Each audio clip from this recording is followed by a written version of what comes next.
Okay, we have reached the end, or we are reaching, I should say, the end of this installment of the music theory class.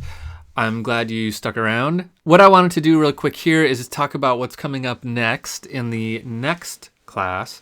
Like I said in the previous class, we're about 3/4 of the way now through the first semester of what would be a college music theory class.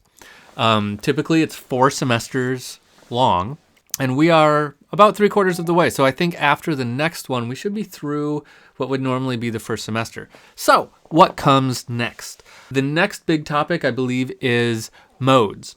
And I wanted to point that out because so many people know about modes. I get asked about it more than any other music theory topic. The funny thing is, when people ask me about modes, they typically don't really understand what they are and how they're used at all. They are very interesting, actually, and they go back. The history of them is one of the most interesting things in the world. I mean, they go back to, they're as old as music is. And modes, I know I'm intentionally kind of not saying what they are because I want you to take the next class and continue going with me. But they're basically other kinds of scales, sort of.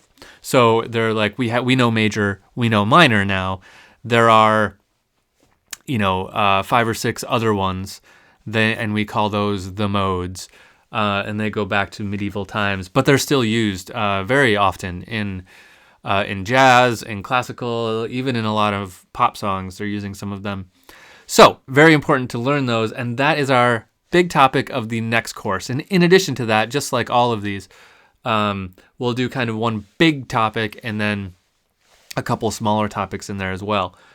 So we will get to that in the next class.